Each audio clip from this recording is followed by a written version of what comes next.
because I can see it in my mind, I can see it in my head what I saw, but I can't describe the shape of it. He's a non-believer, as I've said, in things like that, so it has changed his views on things now. Our eyes was closed, like a brightish light in my face, and I just felt paralysed. Someone said there's something out there, so we had a look. It looked like a walnut. That's the only way I can describe it. It was like it had loads of tiny little windows all over it, and it had lights in those windows, but not a light that illuminates. Anyway, we were ushered into this lounge. This fella come in, he said, whatever you saw was a weather effect. And everything is deathly silent. There's no sea, there's no wind, there's no night noise, because, you know, there's foxes all over here. There's nothing, not even vibration from the craft. Hello everybody and welcome. Hope you've all had a good Christmas. That were a bit abrupt, weren't it? I've just put that together today because I just wanted something a little bit different. Try and improve it next week. But hope you've all had a great Christmas, and we can look forward to 2026 and see where we end up in at the back end of that one, can't we, guys? So we've all been busy, and I can see there's quite a few people in chat already. You've just got me tonight. I'll give myself a get out clause. We'll do an hour, but we'll go more if there's any questions, because you know, I like the questions, don't I? And it's all question led by you guys. So thanks for support, and I'm looking forward to seeing what the next year brings us. Friday, I went into Raincliffe Woods with a guy called James Copper, who Ian knows. I think Ian's in chat, Linny, and he met him, I don't know, a few months ago.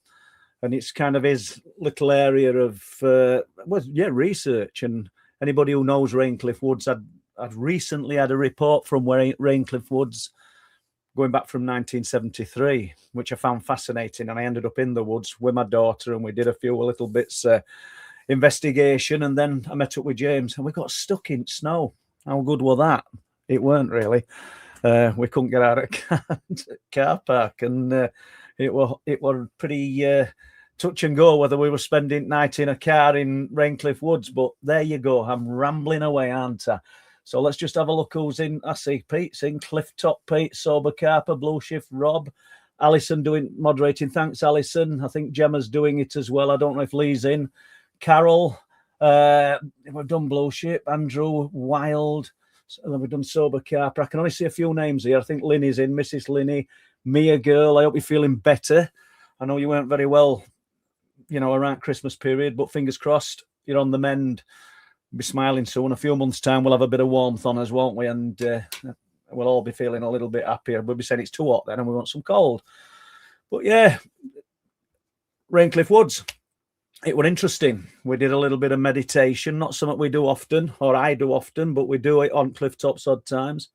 And yeah, it was interesting. We actually heard some voices up in the top of the woods. Now, this is heavy with snow. There were only our footprints in snow, and we'd already been up there and come back down, and that was interesting. You know, some faint voices. Might get James on to talk about that. Victoria Cook, Gemma is in, Lee's in as well. Let's have a look here. We've done about Stargazer, Adam Sandor. I think Dragonborn will be in, Patrick Daniel, and Peter Leach. Yeah. Not on back of Peter Leach, obviously, but just come to my mind tonight. Got another report. It's second-hand at the moment. I'm hoping to speak to a first-hand witness. Another strange animal sighting in Danes Dyke, of all places. Totally independent of anybody wanting to do any research or going in there looking for these things. It's somebody that just saw it quite unexpectedly. In fact, I think there's three witnesses, and I'm told on good authority I'll get to speak to them, or I'll get to speak to main witness anyway. So that's interesting. I got sent some photographs today, probably about an hour and a half ago, and he said this is happening now, and there were some strange lights on. Is it Otley Chevin? Or Chevin, and I emailed them back and asked if I could use the photographs, asked if I could display them. Well, obviously, I don't think the person's going to say no, but I didn't get a reply before this stream started. So we're out of luck, guys. It's not going to happen, not today anyway. Let's just have a look. We've got a question here already, and I haven't even said out yet, but thank you. Let's have a look. Different chemical elements make different colours, like cold orange, sodium, streetlights, fireworks. Do you think the same applies to the unusual lights the witnesses see? I don't know. It's interesting. I mean, if Linny was sat here now, or in his kitchen now talking, or wherever he is, or Pete, they'd tell you that these lights, primarily that we were seeing over the cliff tops and over the sea, were bright orange, vivid orange lights. But if you looked at them with a Psionics camera for some reason, they look white. I don't know how that worked, because we thought it was just an artifact at camera. But we've since looked at orange lights with the Psionics that obviously aren't these lights, just an orange light. And guess what? They look orange. So there's something happening there. But sodium, street lights, fireworks, do you think the same applies to unusual lights witnesses see? Could do. It really could. When I went to Raincliffe Woods on Friday, let me just put this little heater on. When I went to Raincliffe Woods on Friday with James, one of the things I went to talk about was that short that I put on YouTube. And if anybody, I think some of you guys will have seen that. If you haven't, go over to the YouTube channel later and have a look at it, because 2020, he's driving through Raincliffe Woods in the night and sees, what's up here? It'll be cold. And he's driving through on the night, and on his left-hand side, he sees a light in the woods. The road cuts through the middle of the woods, and he sees a faint red light in the woods as he's approaching, and it's getting bigger, and it's weaving through trees, so it's under intelligent control. It must be. It's not some kind of, I don't know. I mean, maybe that's how they work. Maybe they have got obstacle avoidance. I don't know. But it comes out onto the road, and it's the size of a football with tentacles hanging from it, or tendrils as he called them. But it actually slows as though it's checking his car out, then carries on going. So that was interesting. Light form phenomena. Same applies to unusual lights. I don't know. We don't know what these lights are, Rocky, do we? We don't know the nature of them. I know when myself and Chris Turner were on cliff tops years ago, there were me, Chris, and there were Jerry Denning and I think Mark Farnell. We'd just been to a conference, and Jerry's lighting technician. He's got a lot of knowledge of lights, and he were looking at these orange lights that started appearing, and he were on about the Kelvin and discussing the different color temperatures with what he was looking at. And it'd be good to get somebody on. Trouble is, I don't mean he'd be boring, but most people listening to Truth Proof from these channels like the stories. They like to hear people's accounts, and I must admit I do myself. So it might be good though to get somebody like that on to discuss lights and different light temperatures and what we're looking at. I'm just nipping down this chat in case I've missed any questions, but I haven't. Remember, I want your questions in capital letters, please. And it's question led from me tonight. Let's just have a think. Somebody sent me some pictures, 3 pictures, just before Christmas. A lady called Steph, and she said she'd been watching YouTube channel. I'll just go through this. This is from September 22nd, 2022. Me and my husband were in Scotland, and we went to visit Saddle Beach in Kintyre. The beach was deserted apart from us. We walked along the beach towards a statue that had been placed on a rocky outcrop. Now, I'll just show you that. So there's the statue. Hold on one sec. Let's just do it again. Let's have a look. There's the statue. So must be well anchored in. That's all I can say. So she's doing this. We'll just do this. The weather was sunny with a slight breeze. My husband sat and waited while I walked down to the tide's edge to take some pictures of this statue. So she said she took 4 photos of the statue within a couple of seconds of each other. And here's the interesting bit for me. Then for some reason, I had a strange sensation or a feeling of being alone, and the air went very still. I didn't see anything at all, but it just felt odd. So I walked back up the beach to my husband. So she'd already got this, she says, this feeling impressed upon her. She walked back up to the beach to her husband. Let's just get back to Paul. Let me remove that. Okay, she didn't see anything, walked back up. But when she looked at after returning home, I looked at the photos on my camera. 4 of the photos were the same, but I noticed the last image there was a dot in the distance out to sea. So that's the one that we put there. So she took them in quick succession. Now, it could be a bug, couldn't it? Let's face it. What gets it for me is the fact that she got this strange feeling, or she says she did, prior to taking the photographs, or just after taking the photographs. I've attached 3 photos for you to see. The first one is the one taken 2 seconds before, so you can see the object isn't there. Well, we've done that, haven't we? There we go. Yeah, you see them, and then you've got that object 2 seconds later. I always remember the odd feeling, even though I didn't see anything at the time. Let's have a, hold on, I just don't want to skip past any questions here, people. Just give me a second. I'm good at losing questions and getting told off. Let's just do this. Right, so, and that's a blown up version of her image. So what do you think, guys?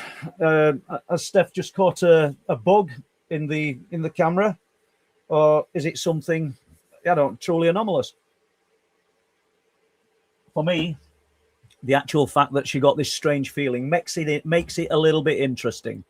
So there we go. You can tell me what you think if we get to it at some point. Let's just have a look now. And I'm looking forward to this year. There's loads and loads of reports coming in, and I got one just, well, from someone a few days ago, but we'll get to that one. What we got here? If we missed you over the season, Happy New Year to you all. Well done, Lee. Thanks a lot. I should have said that, shouldn't I? So that's Lee thinking of everybody as usual. Thank you very much. There's Carol Pointer in. Oh, it's Pointer. Let's have a look. Ian's in. Margaret Webster, Simon. Gemma's there. Bumskin, John, Paul Body. Good to see you, John. I keep looking at your report, John. Do you know something? Because it's amazing. I say it every week, every time I see John. I don't know how to go about it, because I think you need to actually do this one with me, as in talk it through, because it's so spectacular. We're not going to let people down, if we did talk about it. It's a brilliant account. So let's have a look here. Hi, Paul. Love your videos with Chris walking through the large woodlands. Yeah, they're brilliant, aren't they? Have you and Chris ever camp out at night and try and catch strange phenomena? We have camped out at night, yeah. We've camped out on all sorts of places, but Jugger How, and why do I mention Jugger How, which is on edge at North Yorkshire Moors? We have to travel through some woodland to get to it. Took all his gear. That were an interesting night. Absolutely desolate. You're looking onto the moors, you're looking onto peat and heather, and you sort of climb up this ravine and you're looking down into deep woodland where at about, I reckon about 2:30 to 3 in the morning, we started to hear dogs, and then we started to hear people, and in the middle of nowhere it just shows them there were people poaching, there were people hunting, and you could see lights streaming about. We just sat there in the darkness just observing. Well, no fear or trepidation or anything. I don't mean they were miles away, but they weren't really that close to us, and they're not going to come up onto more. So it just shows you're not always alone in those places. But yeah, we have camped out, and I'm looking forward to doing a few more camp outs. Actually, there's a few people been asking me, and Rex is one fella that I want to spend some time with this year. And Rex is a guy from Oklahoma who's lived in UK probably 30 years now, and he does lots of wild camping, and he just gets out there, just puts himself out. So talking about Jugger How, okay, we'll stay with that. So this is from a guy called David. I'll not say his surname, but I know who this man is, because probably 8 years ago he emailed me with another story of his own, and there's been that length of time in between, and I've had nothing, but I got an account. It's not forced to be an account of anything truly unexplainable, but here goes. We'll just do it. Right. Just watching your latest YouTube, and you mentioned Jugger How. So I thought I'd tell you what I experienced up there on Christmas Eve of last week. So that's interesting, isn't it? So it's a close, it's a close sighting. We're not far away, are we? Firstly, I'd like to say that I have for years now been walking this area, often in the dark, and never really experienced anything. I like to hear that as well, don't you? Because he's not somebody who's messaging me every month or so saying he heard a twig snap and he thinks that there's some kind of bipedal creature waiting in a dark corner. It's probably 8 years between these reports, that what he told me and the report that he gave me years ago were from childhood. So I parked up on the road. It was 7 a.m. and very dark. It was a cloudy morning. I climbed over the stile and started to go up the old Army Road. So if anybody familiar with North Yorkshire and North Yorkshire moors, you'll know these places. So let's have a look. It's really quick, this one. It's a gentle slope towards the first part, and as I got to where the road levels off, something growled. It growled twice. From somewhere ahead to my right, I must admit that it really unnerved me, as in all my years, and I'm not going to give him away because he works and he works the land, should we say, and so he's familiar with fox, badger, deer when they're sort of barking out and stuff. So in all my years, I have never heard that type of growl. I stopped and turned around and walked back to my car. There were only two growls, loud but sort of very low frequency. The gap between them may be 2 seconds, right? Let's have a look. I didn't have a torch with me, and in a way, perhaps that may have been a good thing, as I would not like to have illuminated it. I am very familiar with the noises of local wildlife. I guess it could have been a dog, but I never met a dog walker up there in the dark, and I didn't hear any other noise like such as from its owner. Because of the moorland fire in the summer, they dug out an embankment along the road at Juggerhow Moor. And if I had to guess where the growl was, I'd say 20 yards away and on top of the embankment to my right-hand side. Hearing your reports of big cats, that's with myself and Chris, because somebody's just asked about that, haven't they? Hearing your reports of big cats at Harwood-Dale, which is less than a mile away, my instant thought was a big cat when I heard it. Of course, I've never heard a big cat, but that was just what popped into my mind instantly. I would imagine that a 7-foot werewolf would be much louder and deeper. Unless, of course, the growl was much further away. Right? Excellent. So I love reports like that, and he's not suggesting, he's not giving us anything, is he? He's not saying, oh, I saw a glimpse of a cat, or embellishing it. I think we've got all that this guy's going to give us, which is enough. Let's just have a look, see if I've missed any questions out here. Let's have a look. Hi, Paul. Love your videos. And we've just done that one. This is me. I need to give me head a shake, don't I? Let's have a look. Paul, ball lightning is interesting phenomena, but it doesn't match these balls of light that seem to change speed, though possibly some sort of similar phenomena. You know, it could be. We don't know. I mean, somebody sent me something today. I haven't read it. They just sent me a link where scientists, academia, they're actually working on the theory of intelligent plasma.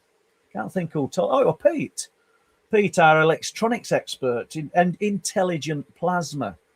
Because I think I replied back, I'm sure it was Pete, and I said, well, do you know, to think in 2004, my first website was ILF UFO, Intelligent Light Forms, because I firmly believed back then that these lights had some kind of, they were under some kind of intelligent control. I mean, if we listen to James on the YouTube, if you go over to it later, if you've not watched it and listen to him, it says it's weaving through the trees. It comes out onto the road, and when it gets near his car, it slows down. Then it carries on and it goes up. You know, there's there's lots and lots of reports of these lights doing strange and unusual things that gives them the experience of the information, or enough information to suggest that they're under intelligent control. I think that they are. I don't know what you guys think. It's difficult to get pictures of them. I know that, but I'm not saying they can read minds. But I don't know. What do you guys think? Let's have a look. We'll just go down a little bit. I'm sorry for putting Paul Body on spot then about his sighting, but I do mention it every time I see John in chat, because it really is interesting, and it's in Bridlington. I'll not go into great detail about it, John, because it deserves better, but this is something that was quite life-changing for John. It changed his personality for the better. He weren't a bad person, by the way, back then, but it just sort of it altered his way of thinking. And when you've seen something like what he saw, and I do believe him, I spent time with the guy, and it's so interesting. We're going to have to do it, John. We've got to do that report. Let's have a look. Has it taken on an angular look? Oh, to match the statue. Oh, good point. I get it. I see what you're saying. You know, at end of day, and I want it to be unexplained phenomena. It could be a bug, but this lady's impressions are that it's not, and I'm not going to say that it's not just because I say it could be a bug. That don't mean I'm right. And she's got this strange feeling of isolation and loneliness that's come over her. I don't know. Sometimes we're not meant to see things, are we? You know, we're just not meant to see things, and maybe that's why when we go into these areas and when somebody suddenly gets a bout of extreme fear, maybe it's the phenomena or whatever intelligence is operating the phenomena, placing that on us to dissuade us from being in the area. You know, we talked about the Fae, which I believe are probably the true earth spirits, the elementals. And there's lots of stories about the Fae being able to shapeshift and transform and appear as other things. And if that's true, we're just playing with idea, aren't we? We're just playing with the idea. But if that's true, then what better way to get somebody to move out of a woodland than to appear as something covered in fur, 7 foot tall and terrifying? Even if it's just some kind of holographic image, I don't know. You know, but there's no shortage of these reports. You know, as I say, I've got another one now from Danes Dyke that I'm hoping to follow up in the next few days. And that's 3 witnesses, and I'm told that at least one of them is going to talk to me. I've tried to chase somebody else up about something in there other day as well. So I just find it fascinating. So let's just look at this. So I'm going to take us back to October 19. It's the 2 pages, 01. It's only a little report, this. October 1989. And this is somebody aged 17. I've probably read it once, but it sort of ties in with the lights. So this is a witness that was travelling back home from Scarborough after visiting his girlfriend. It was Sunday night between 8 and 9 p.m. Clear night, no moon, driving his parents' Saab 900. I used to love them cars, did you? I mean, I don't think they make Saab anymore, do they? Well, I'd have loved a Saab. You know, it's into about cars, this programme. So let's do it. Driving his parents' Saab 900. I turned off the A64 at Shervan and travelled towards Weaverthorpe. Once again, Weaverthorpe, we're in the zone. We did some last week about Weaverthorpe, or at least the week before, about the guy who was walking up his paddock and saw that silver or shimmering figure and then felt overcome with fear. Weaverthorpe. So, south towards Weaverthorpe. After entering some woods at the bottom of the hill, I noticed a light that I thought was a motorcycle light close behind me. Okay. I cannot remember if it gained on me. All I remember is that it being perilously close to the back of the car as I watched it in the rear view mirror. So we've got a light here that's, I don't know, it's almost like cat and mouse. And there's more stories of these lights as well. In mirror, I became frightened and sped up, travelling at least 70 miles per hour down that road. You know, if that had been a tragedy, that potentially would have been caused by that light, wouldn't it? I wonder if there are more instances of that. That's where I'm going with it. The light was right on my bumper all the way, and I watched it nervously through my rear view mirror. Then about 2/3 away along between the crest of the hill and the light vanished from my mirror. I seem to remember it fading like a heated element in a light bulb. That's fascinating, isn't it? So I just draw comparisons to what myself, Lenny, Chris, not Patrick, Michael, Pete, we were on the cliff tops, talk about that visitation by the light. And Chris Mack, who's probably in chat, Chris summed it up the best. I think Chris probably got the best view of it, about the size of an apple. And he said it were almost like it were fighting for energy and slowly getting smaller with a blue haze around it. And I'm not saying that's what that was, but even so, there'd have been all that road, all that darkness, all that woodland on the wolds between Weaverthorpe and where, travelling back from Scarborough, and it chose to follow his car. That's is that playful? Is that malicious? What do you guys think? I don't know. But I find it fascinating, and we'll just see if there's a yes is the answer to that one. Well, yeah, we do, Stan. Yeah, I'll be talking to Chris Turner about that and seeing whether we can fit that in spring. We're not just Chris, actually. It's got to be Chris Meek, because he's going to guide us there. He's got the knowledge of that spot. You can guarantee that if Paul went on his own, he'd get lost. There'd be mountain rescue coming out for me. So, but the light following the car, what do you reckon? Isn't it fascinating that there's so many people report lights trailing the car? Years ago, we spent a lot of time on cliff tops, but years ago, as I've told you before, I used to go onto the wolds quite a lot, up on the East Yorkshire wolds, and I'd park up at Cowlham or Cotton or Octon, and all these places are close to Weaverthorpe. And a lot of the time I went with Steve Ashbridge, but there'd be other times I went on my own. And one particular night, coming back from between Langtoft and Bridlington, I'm sort of driving down the unlit roads. It's night time, obviously, and I become aware of a light at the back of me, but not on the bumper, not that close. It's there. It's that far away that as I turned a corner, on the main road, I lost sight of it. But when we got on a bit of straight again, it appeared. But there's nothing. There's no houses in between. So not often, but I've thought about it from time to time, and I slowed down because it had got my curiosity, this light. It never caught up with me. I never saw it again. For all intents and purposes, I'd have said it was a light with somebody on a moped or something like that, but never saw the light again. So, that were quite interesting. But let's just put that away, else I'll be reading you the same one out. I've just nutty, aren't I?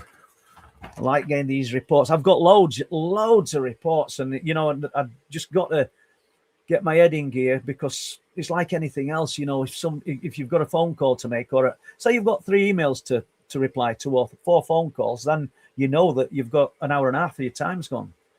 Same with these reports, which people have put time in to send them me, so I've got to get them out to you guys, because chances are it'll relate to something you're interested in, and that's what it's all about. We're all about helping each other. There's Linny got a question here. Let's just have a look. What's this? Paul, the light at Raincliffe, my mum says, sounds similar to what she saw for 4 minutes in her bedroom, but it was brilliant white. Yeah, I remember that. Well, I don't remember the light, but I remember that you talking about this. Tentacles, then a voice. Then a voice. I think you meant then a voice. I don't know whether your mum would ever consider coming on and telling us a couple of her experiences, because I know our listeners would love to hear it. I mean, I'll briefly touch on it because I might get it wrong, and then Linny's mum will give me a right ear bashing if I get it wrong. But from what I can garner from Ian and his mum, I think we spoke about it probably last year. She's in obviously in bedroom in the night, and a light comes in the bedroom with sort of tentacles, and it's moving about, and she's watching this light. There were more to it. I think there's some kind of interaction with her hands and the light. I could have got that wrong, so apologies if I have. But quite unbelievably, I think she maybe lost interest in it. And there'll be people going, how could that be? But if you've had a lifetime on and off, and you're sort of getting on in years, and you've had a lot of experiences, some things just become are not commonplace, but you think, yeah, I've seen something like this before. Be interesting to get her on and to let's hear it straight from horse's mouth. It's same with John Paul Body. I can retell that story, but I think John's the man to sort of carry that one. It's only like our experience with Patrick Daniel, my experience with Patrick a few years ago. I've not touched on it. I've not told people. I've not told lads on Clifftop. They knew a little bit about it, as in with Patrick as well. I were there. Something just literally erased my mind. It must have been because my grandson were there as well. He remembers me talking about some of the things that I can't remember. But Patrick's got the best recall of that. So where am I going with it? Sometimes you just want it from the horse's mouth. And I really appreciate Patrick coming in on probably a month ago and sharing that.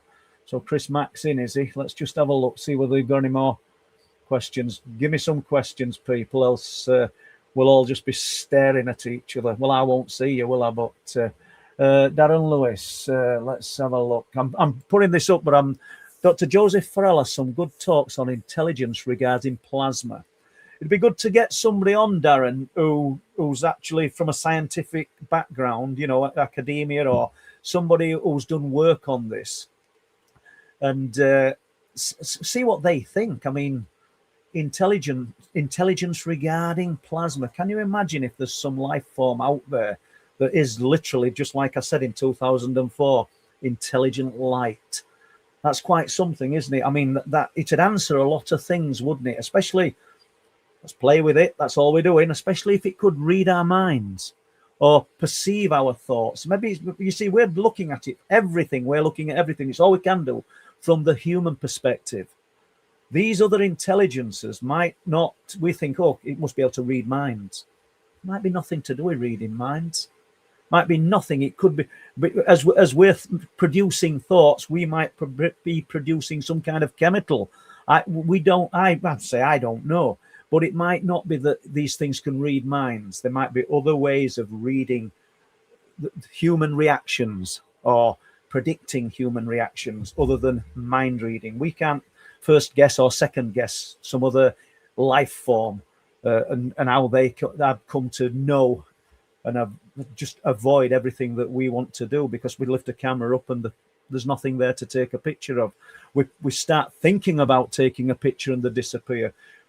We talked about the Speeton figure of 8 a few weeks ago, and he sort of wanted to take a picture of it, and it had gone when he looked up, went for his phone.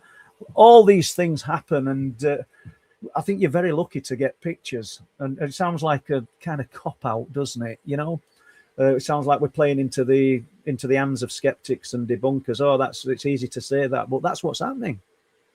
As much as we want to get photographs, as much as we want to get some kind of actual proof, the proof seems to evade us all the time. I think that Linny, who's in here now, that incredible footage that he got, I think he got that.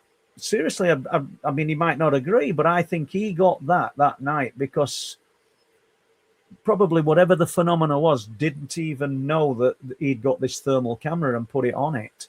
That's going to be too much for some people. I do realise that, but there were a lot of ingredients that took place that night when he got that photograph, that footage, that lead me to think that there were a lot more happening than what we give it credit for, should I say. Looking at the green light in the distance and me and Jeremy disappear into the green light to see who it was, because we thought it was somebody coming. That's another thing as well. And so I'm jumping about here, people. We went up onto the cliff tops, probably not Friday, but Monday, earlier in the week. Friday, I were at Raincliffe Woods. Earlier in the week, it could have been Monday. Me and Ian disappeared. We went further up the cliffs. That's all I'll say. And we were looking down at the lads. I think there was Carl. There were 6 people there. So I think that's correct anyway. So I took some pictures. And we saw a faint green light amongst the people that were there. Chris Mack saw 2 people in thermal that we don't know where they went.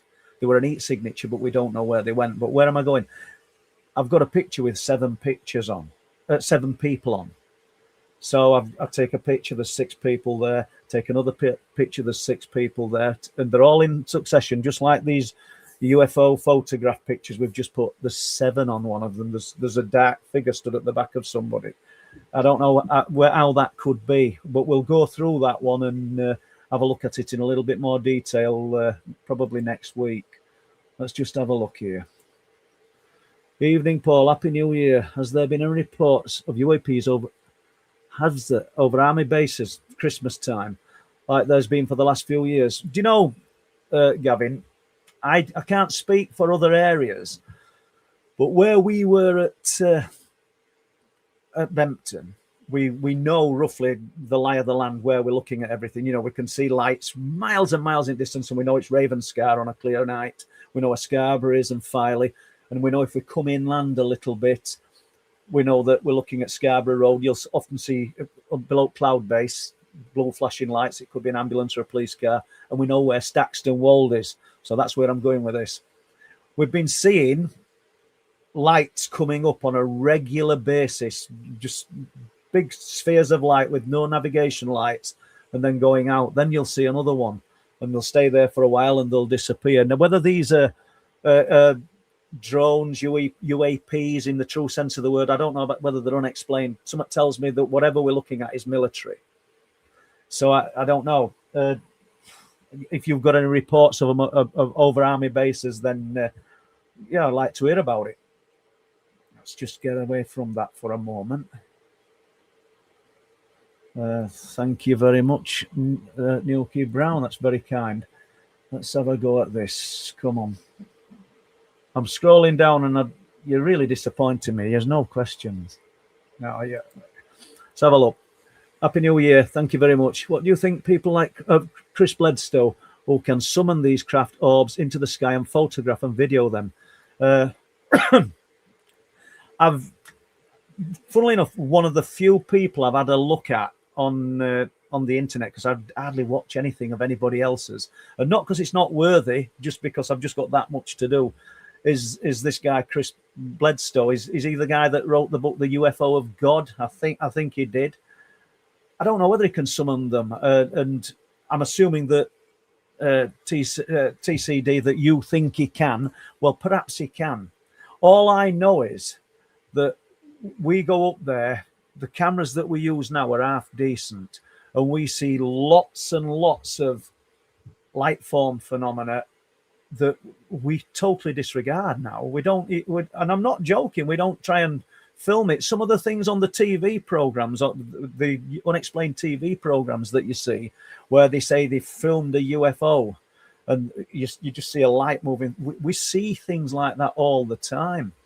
We've got a little bit nonchalant about it. And it's the truth. Maybe we should be filming this stuff all the time. If you can do that, then amazing. And I'm not going to say you can't. I really don't know. Let me just have a drink of this. Look at this. This is how I'm at. Still got tag under it, hasn't it? Let's have a look. So I don't know. What do you think? Do you think it's possible to summon them? Are we really summoning them?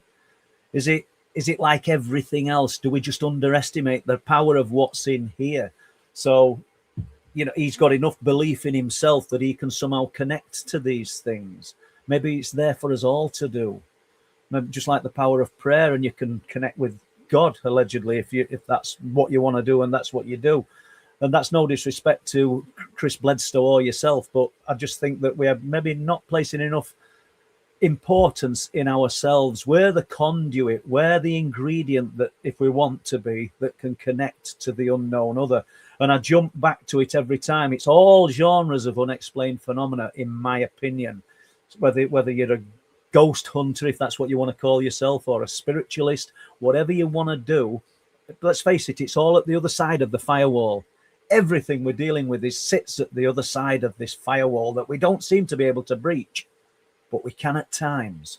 We've done it loads of times, said it loads of times, but times of great bereavement, and you concentrate on that individual, and you see them just faded away into obscurity, but you see them. They're stood there in the garden, stood at the bottom of the bed. And people, I'm not saying these people are wrong. I'm not saying anybody's wrong, but just my take on it. Have they come back to visit us? Or is it just the power of us, ourselves, the human mind, that can bring these things forward? You know, it's a soft, fluffy notion to think that somebody's come back to visit us. And I'd love that, to be honest with you. I really would. But I firmly believe that we are the conduit we can bring these things through. So Chris Bledsoe being able to do that, yeah, profound experience, probably I think it did lead him to doing what he's doing. And it kind of everybody's on that path, aren't they? Everybody's on this path of kind of self-enlightenment and self-awareness. And most of the people here tonight who are sat listening to me rambling on are all looking for answers of your own. And some of the experiences that you guys have had will sort of outweigh everybody in chat, myself, everybody. And you might just be sat there in silence, and you might actually be able to connect with the unknown other. You might be breaching this firewall of the unexplained. We're all trying to do it. What do we do when we go to a seance? I'm saying we as though I do it, but they're trying to connect. They're trying to breach the firewall by, I don't know, visualizing, contemplating, mass prayer, mass sort of concentration of thought into the unknown other to try and connect with it. And sometimes it works, sometimes it doesn't. How many times, people, when you're in your specific area, whether you look at UFOs, whether you're interested in spirit or ghosts or cryptid, how many times do you go into those areas and you look at whoever you're with, or if you're on your own, you think it's flat. There's nothing happening, is there? It's really, really flat. Or an individual will come to the group and they kind of kill the energy. But then there's other times which are rare and you can feel it. It's buzzing. And as soon as that sand starts to drop through that egg timer and starts to build, and if you can concentrate and think long enough, you don't say every time, but things happen, things take place. And you only need a little bit of buzz, a little bit of excitement when it comes to the unexplained to build on that energy and get even more. The night that we had the visitation, we were absolutely buzzing, and it were incredible. I mean, grown men, 63-year-old. It's what we've been there for. It's what we come for, and it made that year, and we'd had an incredible year of unexplained phenomena. I mean, when we document it all and when we listen back to each other talking about what we've seen and experienced as a collective, voice phenomena just coming out of the air, lights around us, lights in the sky, all sorts of strange and unusual things. But that visitation, that was something else, because it were literally with us. And there were no ill intent, there were no bad feeling. It were incredible. So, Terry, thank you very much, sir. And this is a guy who's been on here, Terry, and he's been up to the cliff tops. Incidentally, not so much an experience, was it? But I've described those cliffs, which were anything from 200 to 400 foot sheer drop, and we stood talking on the edge of the cliffs, and Terry saw a light down the cliffs, just literally gone. He could have been making it up. And of course we could. I could be making it up about everything I'm talking about, but usually people that are going to invest hours and hours of travel to come somewhere aren't just going to make something up. So saw the light. That were interesting that Terry got to see that. And a lot of times these are group sightings, like we talked about probably a couple of weeks ago, but a month or so ago, there's a group of us up there, and Jack was there. Amanda had come she'd travelled like an hour, and Jack's looking at the cliff face, and this is on reflection, he's talking about it afterwards. He said, "Well, I've just seen a light," but at the back of Jack's words, Amanda's saying, "I've just seen a light." She's looking out to sea. So imagine she's looking, she's facing opposite to him, but within that sentence, another light's appeared out to sea, which I believe, and I think collectively, the group of us all believe was the same light. But listening to Jack talk about it, I don't know, a minute later, he says it was almost as though the light punched out of the cliff, came out of the cliff face. And as he's saying, "I've just seen a light," she's saying, "I've just seen a light." Then the same thing happened with Gareth Hawkins, Gareth and Linny. They're both looking out over the sea. Remember, there's probably 6 or 7 of us up here, up on these cliff tops. But we're not all looking like sort of lemmings looking at the same direction. they're looking out to sea, and they both just erupt into, did you see that light then? And there's a light over the sea, 300-foot cliffs, so it's down on the surface of the sea, just above the sea. Camera flash is how they described it. What do they mean? What do these lights mean? What are they? You know, because when you look over the cliffs, you're not just looking down 300 foot and that's end of it. You can't actually see the rocks below because there's that undulating and sort of sticking out. So you're probably looking out to see where they saw that light flash, probably half a mile. But don't believe that there's a little boat that people have missed, because we know what's out there. There's no boats out there. On the horizon, you'll see the fishing vessels, but there's nothing else. So it's fascinating. It really is. Let's just go down here a bit. I've got a few stories to tell, but if I can avoid that, I will, because have we just done this? Let's have a look. I'm losing the plot, aren't I? Let's have a look here. Right. Excellent, Stan. I'm willing to come and share my experience and some of the experiences others have spoken to me about. That would be brilliant. I'll speak to Chris, and I'll speak to, well, two Chris's, Chris Meek and Chris Turner, because that would really add to it, because we're off. Obviously, I've talked about wanting to go to Ben McDewey and document and talk about what people call the big grey man. I know there's a lot of people say, oh, they're looking at a Brocken spectre. And that's fascinating in itself. But do they make sounds? Do they sound like they're walking down the side of a mountain when somebody's in a tent, or when somebody's, you know, I don't know. And people will say, oh, it's your own footsteps reverberating and echoing. Not when you're in a tent and people have heard these things around them. I got a story from somebody I know who'd been up there last year, and they were camping up close to Ben McDewey, and a light appeared in the early hours of the morning, just a big light, and frightened them to death, or frightened him to death. Nothing happened. He's there to tell tale, but that's interesting. So that would be great, Stan. Yeah. Let's have a look. I see Zenscapes in Blue Shift. We've done Blue Shift, haven't we? Daniel Cheetham. Good to see you, Daniel. Ben. Let's have a look. I'm just running down here. Dragonborn Rising. Good to see you.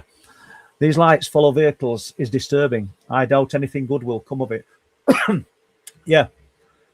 It is disturbing, isn't it? When you consider that young lad, 17-year-old, and we know we're going back to 1989, but don't matter what year, he's probably only just learnt to drive. So he's in his dad's car, Saab 900, as I said, I liked them. But he puts his foot down. So if that had have ended in tragedy, nobody'd have ever known, would they? You know, jumping back to Raincliffe Woods, and James was telling me some of the stories that he's gathered over the years from that area. And apparently there's a shadow type figure that appears on the road, and drivers. So if you're watching this and you've got some knowledge or experience of this, please get in touch with me. Drivers have veered off the road. He's heard this from police officers.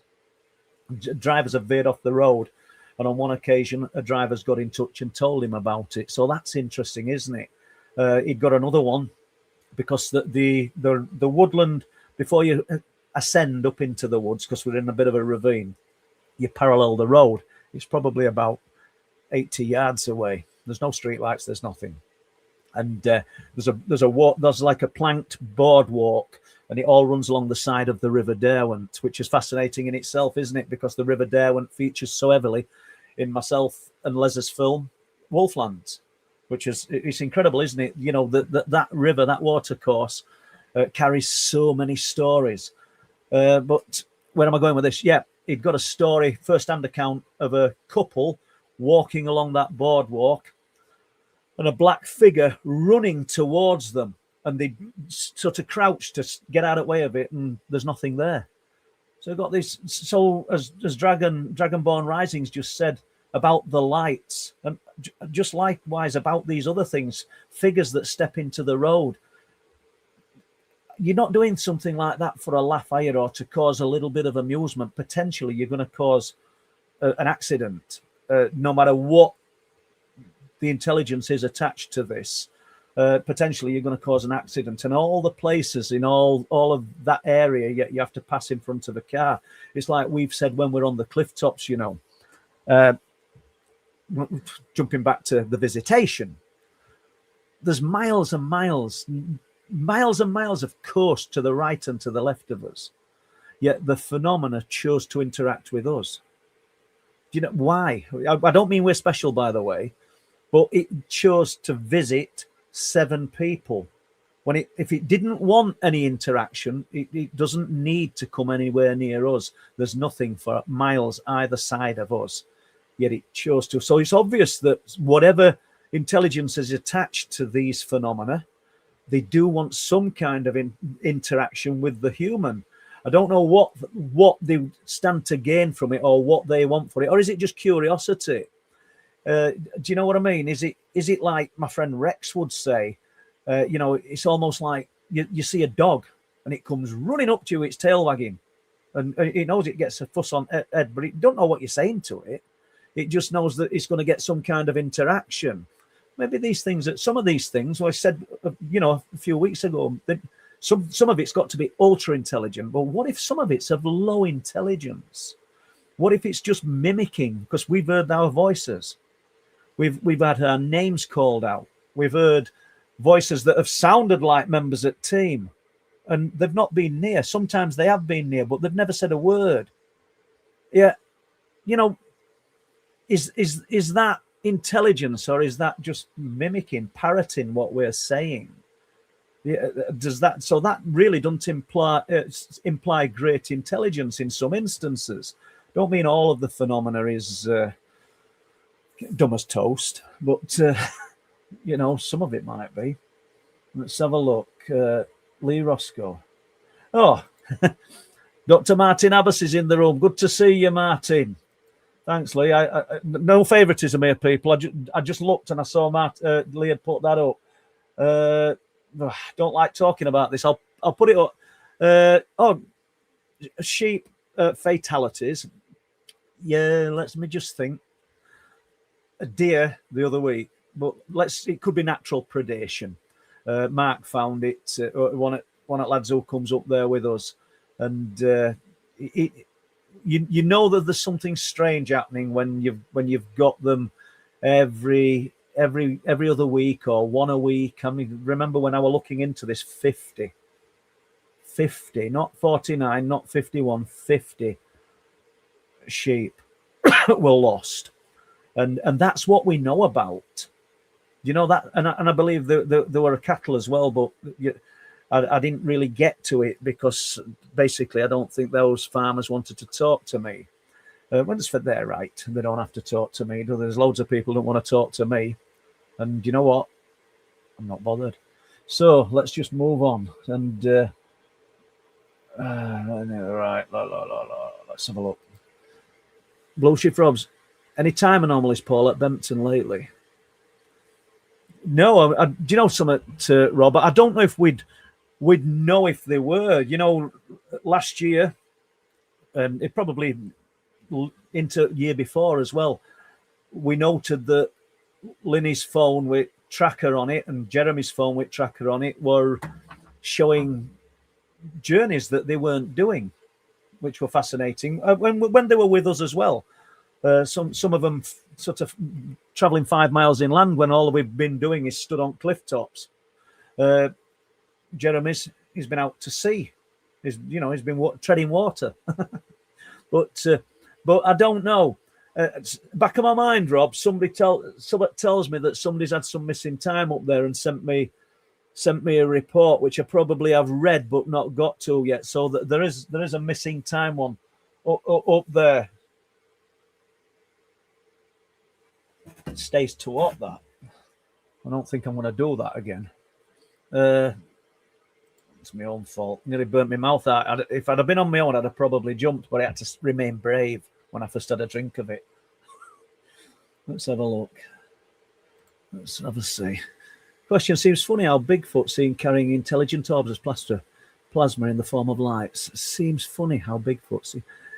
Well, to be honest, Lee, I don't know whether it's seen carrying orbs, but you could be right. I do know that there's a lot of reports of cryptid activity around locations where there are lights seen as well. So that's interesting, isn't it? You know, I'm not sure if I told this other week. I can't remember. So I'm going to give it another go anyway.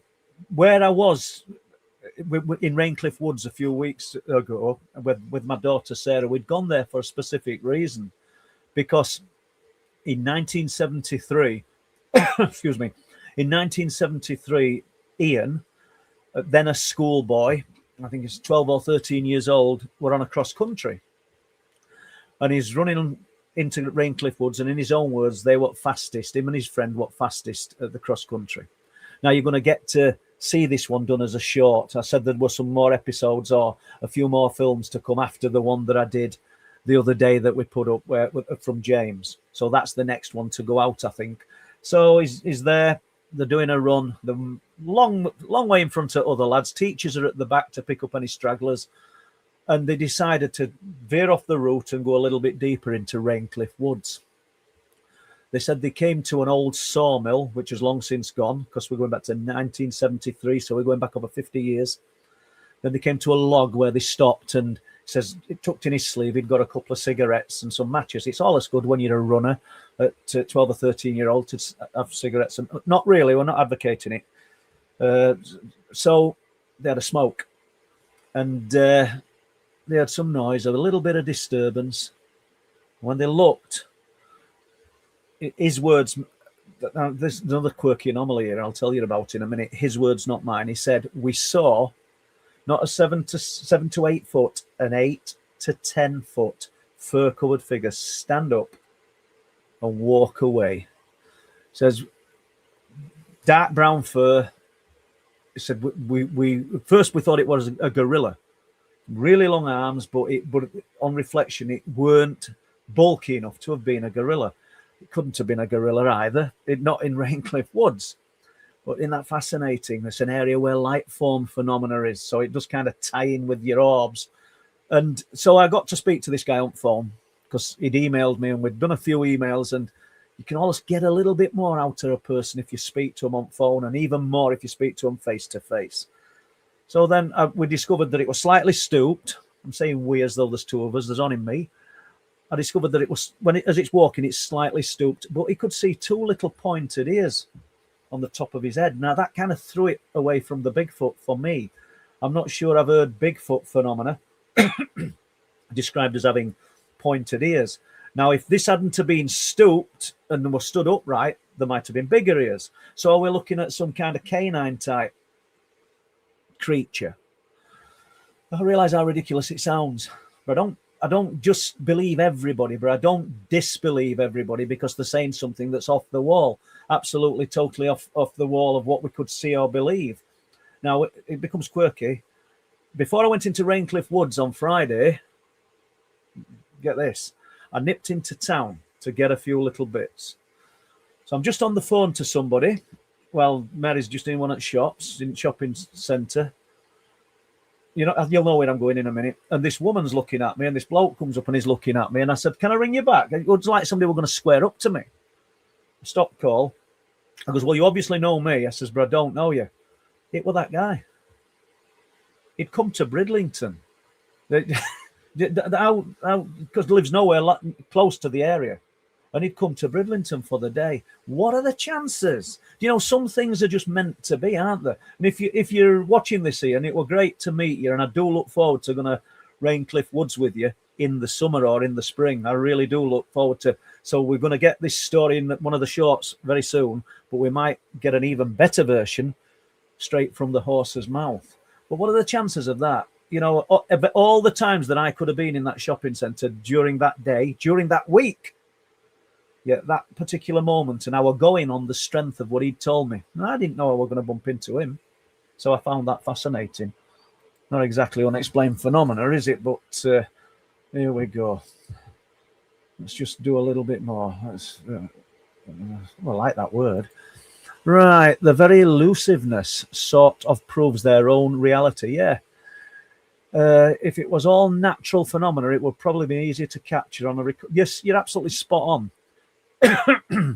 Yep. And it's so difficult. I mean, and now with the advent of AI, I don't know about you guys, but you look at things on all these platforms, and I won't say you can tell in all instances, but you can usually tell. But everything's just getting flooded with it, and this is in its infancy. Even if it's been out years, this is still in its infancy. Can you imagine where we're going to be with this in 10 years' time? It's terrifying, absolutely. So all we can do is just keep plugging away, just keep going to these locations and hoping upon hope that we do actually capture something, truly anomalous. And, we've had a good go at it. Like I said, you were talking about, somebody talked about Chris Bledsoe and the orbs that he captures, and that we see lots of things like that. And somebody might say, I don't know, tomorrow after, or somebody after they've listened to this in a comment, well, put it up there, put these orbs up. Well, we can do. I just don't really. Just looking at a large orb with no navigation light, so you know it's not aircraft and it's not a satellite because it's not up in heavens, just moving slowly through the sky. It don't really tick boxes for us anymore, because we've seen so much more that's a little bit more detailed and interesting. But there we go. Right, Sam Watson. Hi, Sam. Paul, you'll probably know about the Starland lights that seem to interact with lasers. Locals are investigating the idea of intelligent plasma. Yes, Sam, I can't remember the name of the guy that, I wouldn't say runs it, but the sort of principal guy there at Starland. I do know he's a very good friend. It's one of Phil Mantle's best friends. And Phil's of the opinion that these are Earth lights. And we can't argue with him because we don't know, do we? We've not got the ultimate knowledge. But I do know that guy who's spent a lot of years investigating and working there firmly believes that they're under intelligent control. So it's fascinating, isn't it? And I don't think we're looking at anything different to what they're looking at Starland, to what we're seeing off the coast at Bempton. What's interesting are that the lights. There's so many reports. Do you know, you've just brought that up, Sam, and I should have had it up for you guys, because Steve, who lives up on the Wolds, I'll not say his surname, gave me a report from Octon going on to Weaverthorpe from last week. I'm going to have to put these reports up in more detail rather than just try and say them off the top of my head. But basically, it just involved an orange sphere of light that's in front of him, travelling along the top of an hedgerow. And that report I got other week. I'm not forgetting half of these reports, but there's that many of them, and you've got to do so many other things to balance your life out. You don't get everything in, do you? So partly remembered that, Sam, because of you. Thank you. So intelligent plasma, it's fascinating, isn't it? Let's have a look. Brannon Harris, big up, Paul. Absolutely love this subject. You're going to be working on another book. Are you going to be working on another book? Started one, probably now going on 18 months ago, and that were about the subsurface UFOs, the potential for whatever it is that's interacting, or some of whatever it is that's interacting, to be existing below the surfaces of the oceans. And I called the title will be The Sub-Universe, and I've started it. That's all I can say. And when I'll finish it, I really don't know. I know Don, who does website with me, but he puts all reports up and that. He keeps saying, trying to give me a little nudge and kick me up backside and said, you need to be getting on with another book. And he's probably right. It's just, you can't balance everything. Friday, I loved it, getting into Raincliffe Woods. I knew it was going to be snowing. And I filmed a little bit of us not being able to get out in car, but I didn't want to film it all. It looked a bit bad, didn't it? Because potentially we weren't going to get away. But if this is still hot, I'm going to throw this. And it is, All right, let's have a look. Let's get rid of that. Dragonborn, let's have a look. Paul, do you never get scared? Yeah, I do, yeah.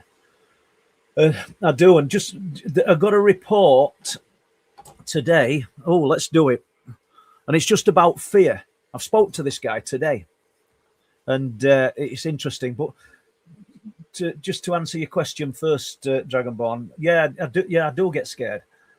Not all the time. A lot of times I'm up there on those cliff tops and I'll just wander off on my own. We talk about meditation. I do like to just go off, find somewhere, clear my mind. I'm not asking for UFOs. I'm not asking for anything. Just clear your mind and see if anything that you don't perceive as your thoughts come into your mind.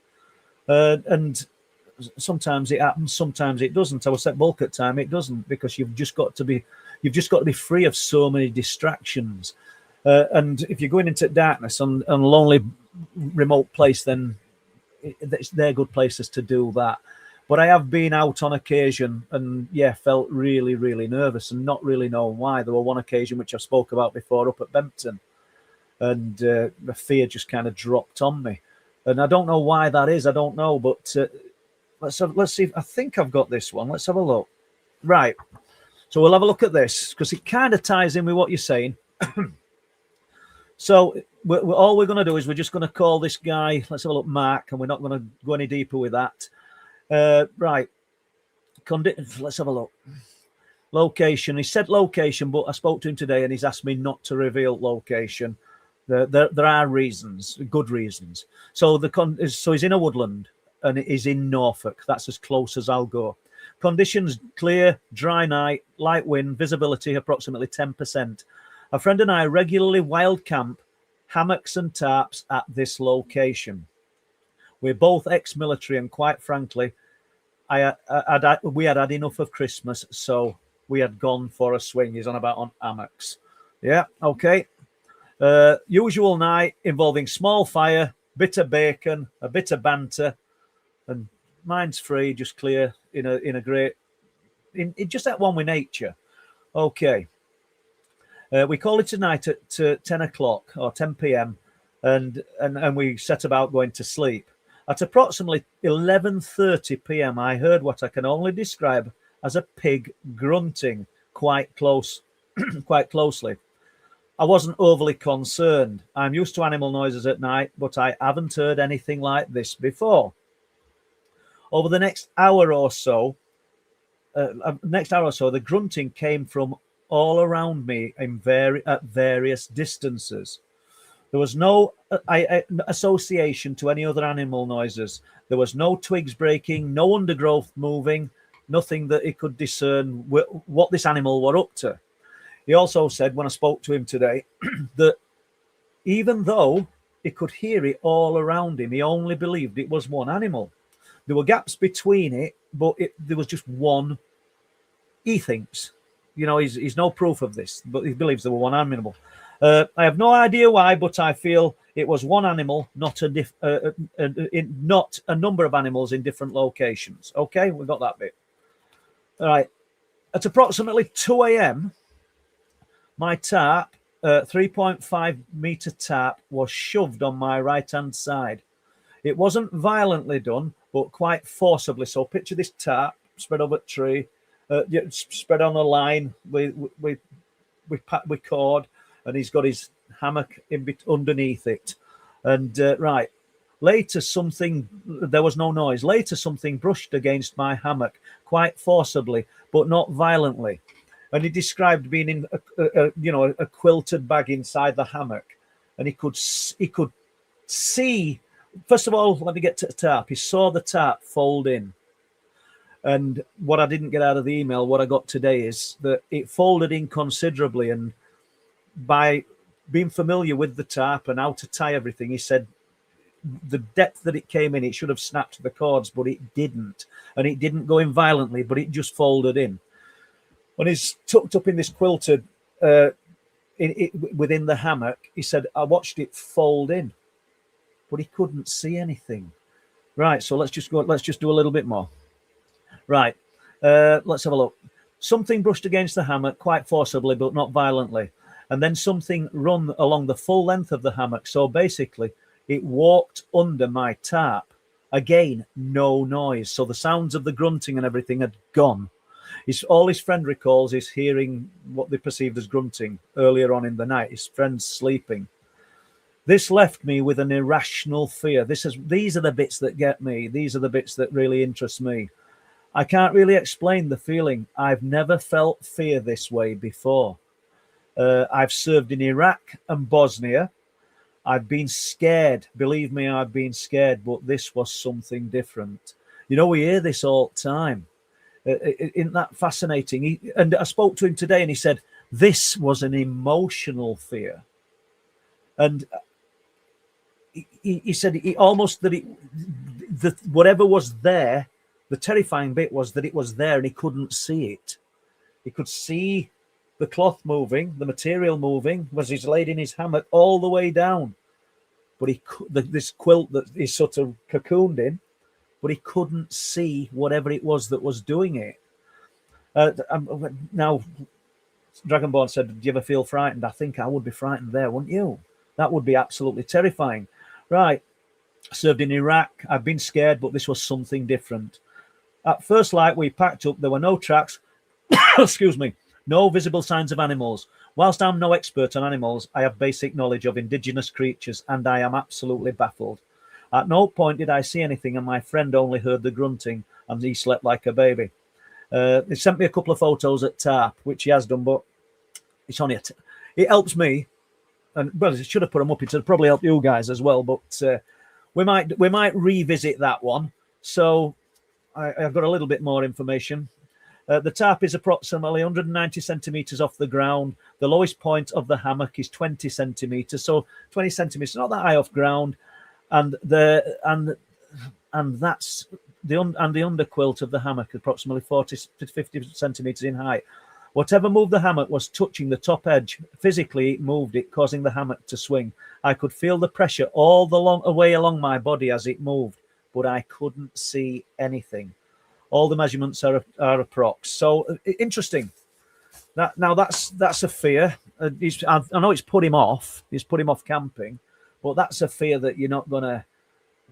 I said to him, I said, you're almost like trapped, weren't you? He said, yeah, absolutely, all night. Just lay there, listening for everything and waiting for morning so I could pack up and go. Because he said we weren't in a place where we could have just packed things up at night. But do you know what I found interesting as well? He said it was an emotional fear. It wasn't his fear. And when I spoke to the lads in Broxer, and specifically Steve, and he talked about the fear, and he said, in the end, I daren't look at it. I daren't look, he said, because every time I looked, the fear got worse. It put more on me. And I didn't know what he meant at first. And maybe Steve didn't realize what he was saying, but obviously he knew what he was saying, but he didn't realize I didn't get it until I asked. He said that fear that he felt was not his fear. Whatever it was that was looking at them in Broxer Forest, that was imparting the fear onto those men. It was putting the fear on them. And I said the same to this fella today, and he said, yeah, that's a good way of putting it, because it didn't feel like my fear. So maybe we're learning something. Maybe, in these instances, maybe, we know what fear is. We know when we've been in frightening situations and things have got a little bit heated and you're scared. But maybe the reasons why they say I've never felt a fear like this before is because of that reason. And maybe we have edged a little bit further with not the theory, but the potential explanations for the fear. I don't know. Am I rambling? Probably. Let's have a look. Paranormal Mind. Hello, Paul. It's interesting. The size of these spheres is identical in size to the one I saw. There are many accounts of similar spheres, orange and red, the shedding of light. Thanks, Mark. Yeah, thank you, Mark. Yeah, and this is Mark from New Zealand of the Green Man fame, the guy who saw the Green Man. And great to see you here, Mark. It is fascinating, isn't it? And the fact that, like you've said, I did say to James when he saw the red light travelling across the road at Raincliffe, because when he was describing it, I'm imagining like grass underwater or seaweed moving, and he said they were pretty rigid and there were no lights dropping from them. Unlike in Rendlesham Forest, when they pursued that object through the trees at Rendlesham, they said it were like dropping liquid, almost like molten light. And, you know, up in North Yorkshire once again, and a guy told me this when I were having a walk around Flixton, he'd seen at a place called Maybeck. So you'll have to Google these places. They're quite remote. And his dog had gone after a light in the forest in the daytime. And he chased the light, just about touched one of these drips of light. There was nothing there, but it was dripping light, which is fascinating, isn't it? Well, I've gone blurry now, haven't I? Let's just do that. You're in the room. So, one sec. We've done that. So, I don't know what you guys think. You know, all we're doing is kicking ideas about, isn't it? You know. So Zeno, let's have a look. Studio, let's have a look. Candy, Paul, have you map plotted the cryptid sightings to identify any patterns in both locations and times? Not specifically, no, Andy, but I know the ones in North Yorkshire do seem to follow the Derwent. Do you know what I mean? There does seem to be a pattern forming there, that these things and running water in most instances, and we know there's running water everywhere, but in most instances there's running water or movement of water. So, but it would be a good thing to do. I mean, maybe somebody might want to do that. If I started trying to do that, there'd be something else I couldn't do, you know. But yes, it's a good idea, you know. It really is. And to see where the Derwent starts, and we know we've got them all the way through that forest, all the way through those forests, should I say. And then once again, Raincliffe Woods on Friday, we're literally at the side of the Derwent. All these things are happening. They were happening again, a place called Old Man's Mouth, which is a water spout that comes out and a little brickwork. So once again, you guys can Google these locations. You will be able to find them. Weren't right impressed when we sort of got stuck on that hill trying to get back with car, though. But that's just the way of things, isn't it?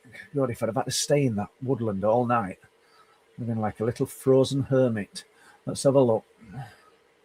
Let's just go down here. Rachel, let's have a look. Paul, the small light that buzzed your group, the voice that said Paul and asked one of the guys how he was keeping, it's somebody who knows you. Yeah, do you know, Rachel, you could be right. My gut feeling is, this is what we're on about, something low intelligence. My gut feeling is that it's almost mimicking us. That's where I am at with it. But I mean, you might be going down the road of spirit or ghost phenomena. I don't know, and I realise that I might be wrong about that. But to me, it's mimicking what we're saying. It's almost parroting what we're saying, and I don't know. I guess could it be your dad? Just a feeling. I wouldn't have thought so if I'd not seen that last bit, Rachel. So apologies. It's somebody who knows you. I don't think he'd be there. I was thinking, the other day, not about a bit morbid, really. We went to put some flowers on some relatives' graves Christmas, and we took and some friends, to be honest. We took some flowers up, myself and Mary. As you're walking around the graveyard, and you see investigators doing paranormal investigations in graveyards and things, but they're not there, are they? Seriously, in my opinion, they're not there. Do you know, I'm looking at hundreds and hundreds of stones. No disrespect, because that's why we were there. We were paying respect. But if these spirits were all there lingering, that'd be the place that all paranormal investigators would be gravitating to, because potentially you've got the chance of hundreds and hundreds, but they're not there.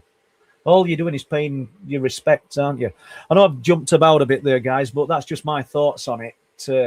You might see some hauntings in locations like that, but if you're in a graveyard where there's hundreds and hundreds of graves and you're going on a night and people aren't reporting hundreds and hundreds of ghosts, or even 10 or 20 ghosts, so they're not there. They're wherever we want them to be. We're underestimating what's in here, and we can connect with these things wherever we want, I believe. Just like when people talk about the hitchhiker phenomena, and somehow people believe that if they're in an area, it's going to attach itself to them. Remember, these are only my observations, my thoughts. Doesn't mean I'm right, but I don't think it does. I think we're just a thought process away. I think if we concentrate on what we've seen and experienced, we can connect with it. So the hitchhiker, and now somebody's come up with the theory of the hitchhiker effect, which is brilliant, by the way. It's really good, but it's almost like we're expecting it now. Oh, I don't want to take all back with me. Well, you're not going to do, I don't think. But you could be sat at home thinking about it and evoke it. That's just my thoughts. I know it's not part of your question, Rachel, and thanks for asking. Let's have a look. Tim, hope you're well. Have you had anything happen at your home at night similar to when you were young? No. Young. Any time in the last few years? If so, disclosing what you're comfortable with, obviously. To be honest, no. When I hurt my back last year, this has happened twice. It happened once about 4 or 5 years ago, and once last year. I have a little, I shouldn't be saying this, should I? The little alarm on in property. And if anybody breaks that alarm, obviously it rings a bell in the room. And this is quite weird. I woke up in the night and I was thinking about the alarm.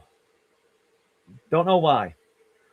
And I got the sensation of something as soft as satin going all the way over the bed and out the other end. You felt the pressure of it, very light pressure. And soon as that had finished, because I were in spare room because my back were hurting and I couldn't sleep comfortable. So and soon as that had finished, the alarm went. And I woke up thinking about it. So the dog's going nuts, barking like mad. Mary comes out to other rooms. She says, Paul, I think there's somebody in. There was nobody there. I know that's not ghosts, but what is that? You know, that's just a strange experience. I realise that.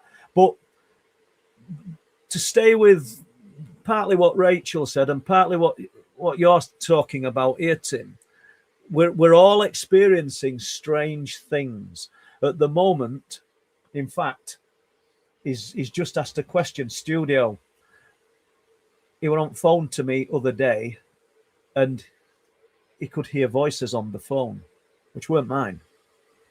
I don't think, if you put it up in text, we're probably not going to get to it, Studio, Andy, but they weren't mine.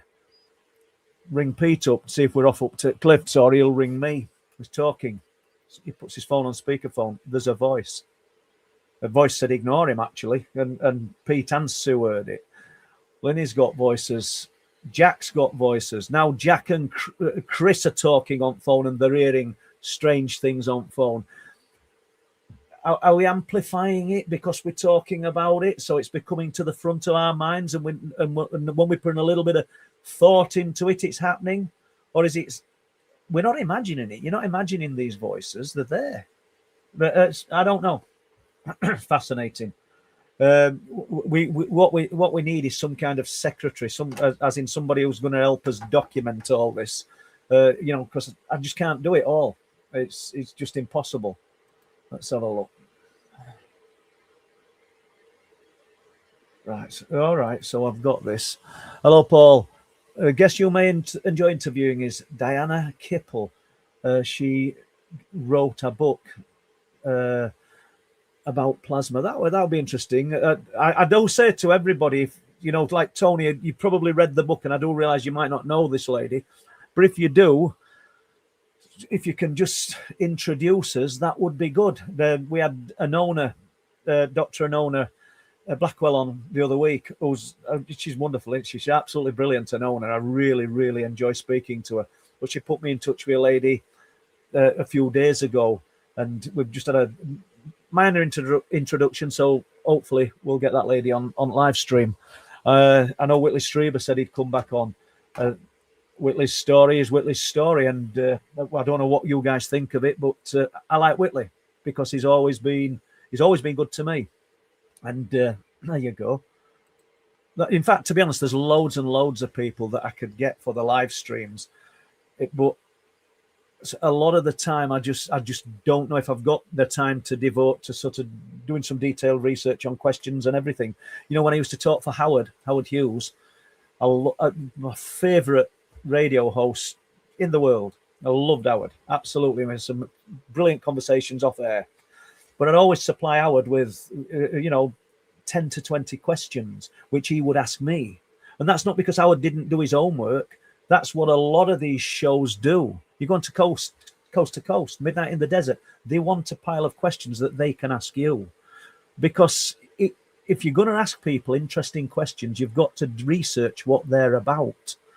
And if I start doing that, I can't do what I want to do. Does any of that make sense? Does it make me sound selfish? I'm just trying to lay it out as it is. So half at time, I like doing this, what we're doing tonight. I guess that's where I'm going with it. But get some guests on. Yeah, we've got to do it, haven't we? We've got to do it. You guys want it, so, that's what we'll do. Anybody's got any connections with some of the guests? I know Chris, I can't think of his name. Chris got me connected and wanted to get Robert Salas on. So is it Salas? And I will do. I need to get onto that because he set that up for me to do. So I'll have to give myself a bit of a kick up backside and do that. We've done that one. Am I going to be working on a new book? I am working on one. And everything's time, mate, honestly. Heading up to Sobe in February this year, hoping to visit loads of areas you've mentioned, like Flixton, Bempton, Danesdyke and others. Can you recommend? Any others you can recommend? Yes, Speeton. Speeton, Reeton, they all got ton on end, haven't they? I think, is it Anglo-Saxon? But these areas, I don't know how long you're going for iron, but you'll use a chunk of your day up if you go, not so much so, but if you end up at Speeton, you can use a morning up or a depends on what you want to do. Whether if you like just being on a beach, you can spend a day there, but try and get up into forests of North Yorkshire as well. Because it's not that far away. It's not that much further. So if you're going to Flixton, you're only talking another 25 minutes, and you're in Forge Valley. So and it's another world up there. And like me and Chris, obviously I wouldn't expect you to get into those ravines and things, but when we're up there, you look at it and you're looking at your surroundings. You could just be in another country. You could be in some vast wilderness. It's absolutely stunning. So, yeah, definitely visit Speeton. I mean, and all these locations are close. I mean, obviously you're going to be heading places during the daytime as well. Just contact me via email, and I'll see if I can. You want to go to Rudston Monolith, don't you? Have a look at the Rudston Monolith. Get up to Willie Howe, the burial mound of Willie Howe. I'd say get up to Sharp Howe, but it's private land, and don't like people going on, as I found out. But that's another story. Right, let's have a look at that. Right, let's have a look. Bumpsin. Right, visited Danesdyke a couple of months ago and saw the screaming tree face near the entrance. I'm taking it that is human. Absolutely human made. And anybody who's not seen this, I did a short probably 4 or 5 months ago, and I used that tree as part of the thumbnail. And I'm so pleased that somebody wrote in and said, I did that with my kids, because otherwise somebody would have probably thought I'd done it and I hadn't done it, But it does look effective. It actually looks like arms. You can almost see, muscularness of the arms and things. It's fascinating. Still on that. I'm not doing that no more. Right, let's have a look. What we're doing here. Hi, Paul. Do you have any sightings from Thetford Forest? No, I don't think I do. And if you've got something there, Sarah, just get in touch. And how's the little Bobster? He's just amazing, isn't he? I took him onto the beach yesterday, because we'd had snow, and I took the little DJI camera, and I thought, right, I'm going to film him just having a little bomb about on beach, because we were only people on beach. There were no prints, there were nothing, and it were white. Snow had settled. Got my camera, pressed button. Didn't come on, did it? Because I'd not put a battery in it. Because I'd been to Raincliffe day before, and day before, and I'd left batteries on charge. So I just did a little bit with my phone, but it was just getting sort of wet with snow, and that I weren't really having much fun with it. But yeah, he's okay. He's funny, isn't he? We went into Dane's Dyke, myself, Sarah, Luke, and one of the kids, I don't know, last week. He's doing his usual bomb about, and I wish I'd have had camera because he leapt off top. I'm not recommending he leaps off top, you know. We don't encourage him to, but he just decided he was going to leap off top into Dyke. I wish I'd have got it on film, but not to worry. Yeah, you can. Do you know something? You can. I don't mind saying it. You can hear. I think you can just hear passion in my voice about. I love that little dog, but he's better than a lot of people. All right, let's have a look. If I could summon my dad back to see him, hopefully, it would be that as something a lot less scary than your typical grey or other entity. Yeah, yeah. Are we summoning them? I don't know. And do you know you can do you know, Vo, you could easily offend people by some of the things you say, as in not you, as in me. And it wouldn't be meant to offend, but you know, sometimes I wonder if there's a trickster element to the phenomena. And maybe let's stay with that for a moment. We've talked about the grief and talked about the times of extreme grief, and you concentrate on the loved one and you see them. I know we've done it earlier, but what if we're just being observed? What if something just wants to observe our emotions and gauge our emotions and think, I'll show him that, I'll show her that. That's what they're going to see. Just like, can people remember and it applies partially, people remember the film or the series Taken? I think it was Spielberg's series, and it followed the bloodline, it followed the lineage of a family. But every time it took that little girl, who I think was Dakota Fanning then, so you can see is that her name? How far back we're going. She thought she was looking at little rabbits walking away with her, squirrel nutkin or something. That's what she thought. That's what the guys that they were coming in. You'll hear people talking about alien abduction scenarios and seeing owls.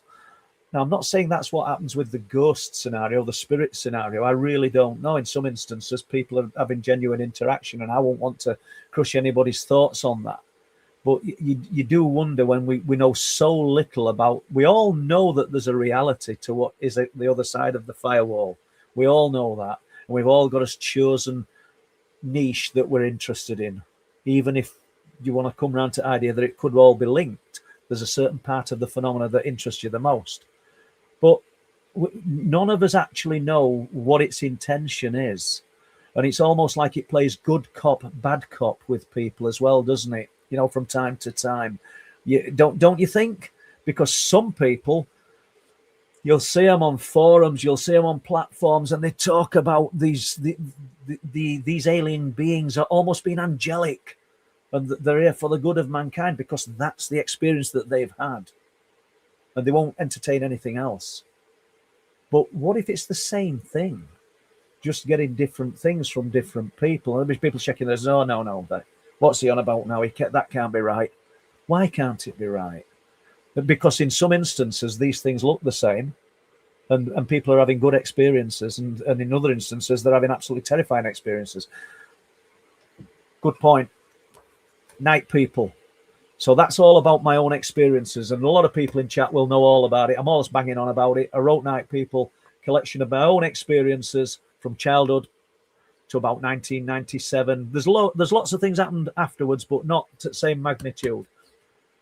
No good experiences, really. Nothing really euphoric or fabulous. I remember waking up at night a couple of times and seeing something that made me feel really relaxed and nice.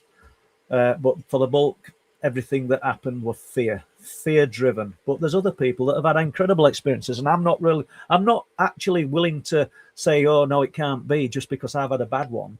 What I would like people to do is meet me halfway and say, do you know something, that we could be dealing with the same intelligence, just working different people for different reasons. We've got some people who keep animals as pets, and we've got other people who keep them as food. Do you know what I mean? I'm not saying we're food. I'm not saying we're on menu, but good point to be here. We'll just do that because somebody will tell me, oh, he's advertising his books. I'm sorry about that, really. Right, truthproof.uk. If you're interested in the Truth Proof books, there's 4 of these. Not all the same one. Night People, that's about my own experiences. So truthproof.uk, and you can get them on eBay as well, and you can get the Kindle versions obviously on Amazon Kindle. There's the DVD that myself and Les made, the film Wolflands, and that can be truthproof.uk. If I got an order in today for it, it'll be in post tomorrow. That's how it works. And if you want to watch it on Amazon Prime, it's available on Amazon Prime as well.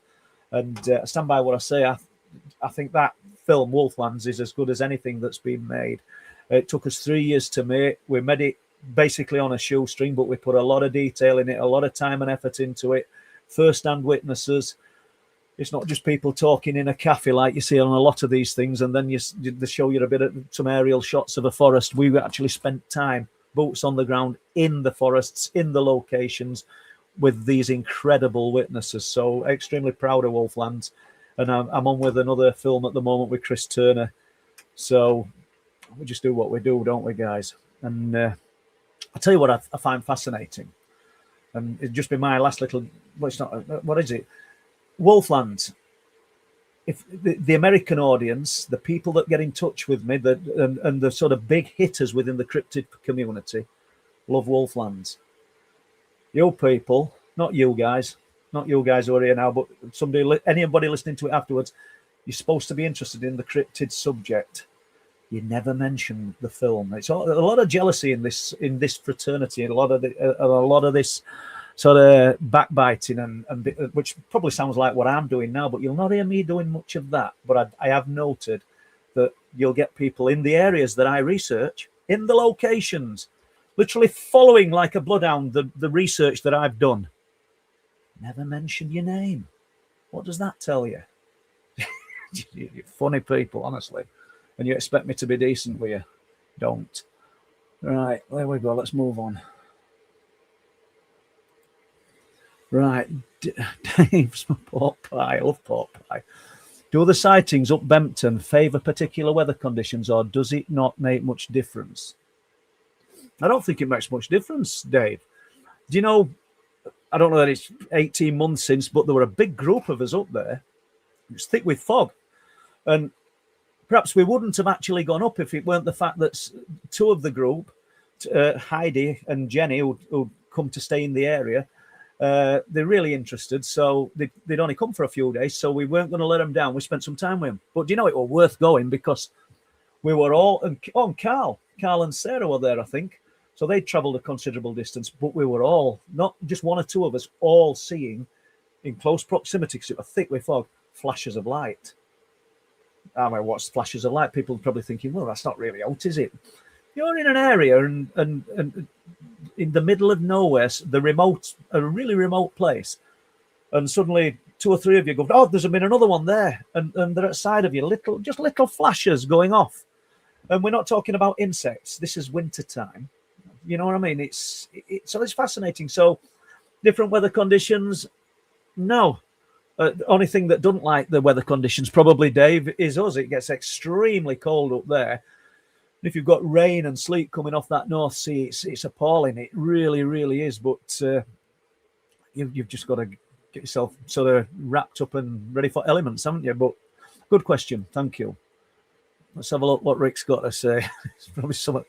Right, Paul, please explain to me how, as a 5-year-old kid, you were responsible for the abuse. I didn't say I was responsible, Rick. As a child at the hands of Greys. Explain to me how, as a 5-year-old, I weren't though. What a Rick, you know. As you know, I've had Rick on live stream. I like Rick. I like what he's got to say. I think he does some brilliant research, and I really do. But I can't agree with everything you say, Rick. But I don't think I've said that I were responsible for what were happening. How could a 5-year-old be responsible for what they were inflicting on me? And maybe I've read your question wrong, mate. I don't know.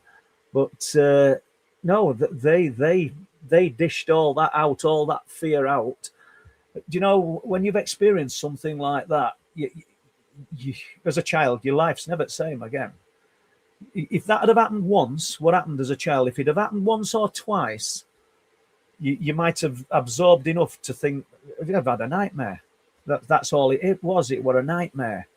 But when it's happened and it's happened and it's happened and it's happened again, and you've seen them, you've seen what people would call alien beings. What a weird thing to be saying. Even now it's hard to talk about because you realise the ridiculousness of what you're saying, but you can't dress it up any other way. When you wake up in your room and everything's gone silent and still, and they're there, and you can't move anything apart from your eyes, and they're there at either side of you, and your bed's at side at wall, so they can't be at either side of you, but they are, and you're helpless. It's over before it's began. You're always going to be ready for it. Can you hear the difficulty of me trying to even explain it? I can't, because we're always going to be ready. That's why I laid in bed bunched up with all them covers around me, looking through a little gap, waiting for them to come. And they didn't come every night. They didn't come every month. Never kept a diary. Could have been once every 6 months. But what I'm saying is that after you've died, after you've absorbed the fact that there's a reality to it, it's never the same. You can't go to sleep and feel happy and feel contented, because it's just impossible. You're waiting for it to happen all of the time. And you're always going to be ready, but you're never ready. It's over before it's begun. You only realize it's happened when it's finished. Because when you're immersed in it, you've not got time to start thinking and untangling thoughts. And truly terrifying. So, Rick, I might be reading your question wrong, mate, but no way do I think I were responsible for it. Absolutely. So there we go. Oh, that's a good question, Alison. If you're not already subscribed, please do. Yeah, if you're, what we got 300 people. And I dare say most of you are subscribed, but it's totally free. It's probably a little button somewhere on your phone or on your laptop or your PC. Just press it and subscribe. Just show a bit of support.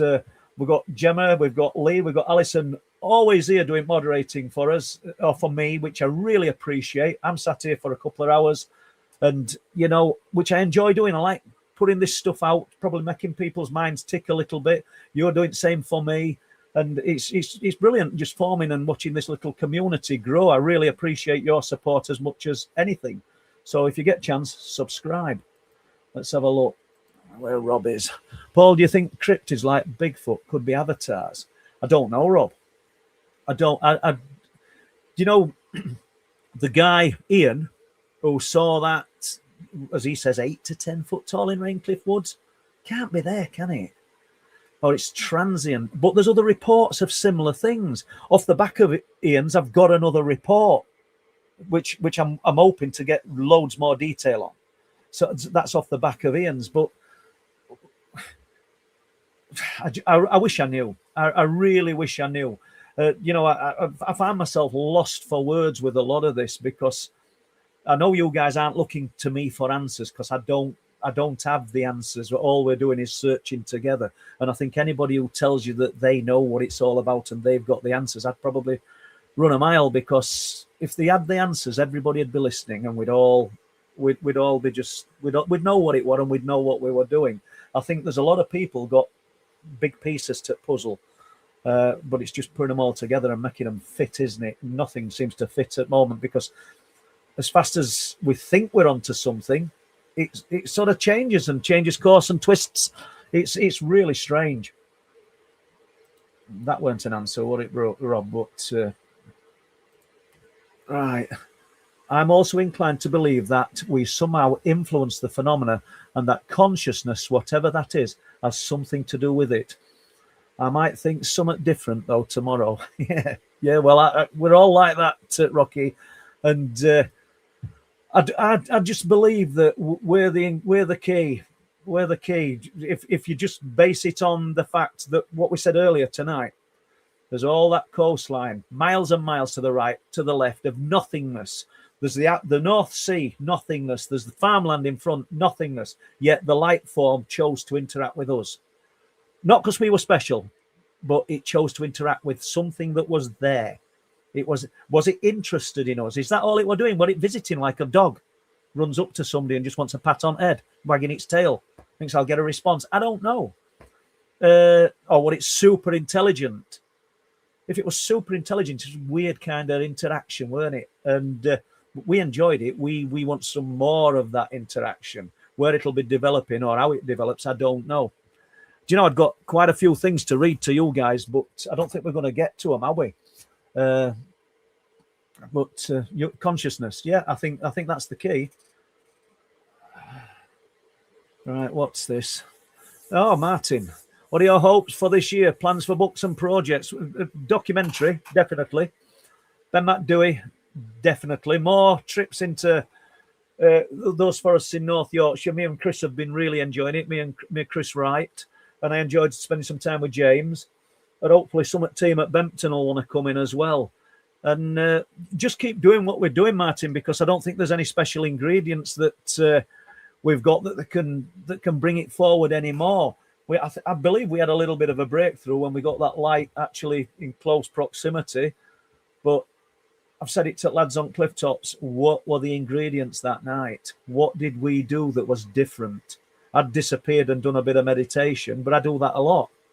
I'd just go away and just sort of contemplate a little bit. I don't think that's bringing it through. They were a good group of people, a good mix and a nice atmosphere. And I wish I knew. But I hope that we'll be seeing you up there, Martin. It's always good to spend a bit of time with you. So maybe that will happen. Well, I'm sure it will. Let's have a look. So I see Clifftop Pete's in. Clifftop Pete. Yeah. Let's have a look here. Hi, Paul. Have you ever tried using Sony Handycam? Yeah. Funny you said that, Brett. I've got two of them. And you can pick them up for next to nothing now. But I've never brought one up onto Clifftops for years. Zero lux, infrared. They're okay. Obviously, quality is pretty poor. But do you know, Brett, we bought some really cheap cameras, low light cameras, and they've turned out to be really good. I mean, last week when we set them up, I think we set 7 up. So nobody can say we aren't trying. And on the back of that, the quality is poor. But the ability you put these cameras on and you're looking into the darkness and it's black and you can see. You're not going to look at crisp outlines of people and think, but you can see who everybody is and you can see. But essentially, you're looking at a black background. That's all you're looking at. Or foreground, whichever way you want to put it. You look with the Psionics, you're seeing a lot more detail, but you're not letting as much light in for £1,000 as what you are for £40. It's weird, isn't it? So we are trying. The Sony with the Zero Lux, yeah, I've got a couple of them. They're just lobbed in a box. I've got one, the X2100 as well, which is really good in low light. But once again, the quality's quite poor. But and I bought that Nikon Z now, which I'm absolutely loving using. Let's have a look. Let's have a look. I'm putting this up even though it's not because I want praise, but Al Hooker. This guy gives more than most in investigating the unknown. Please support him and press the subscribe.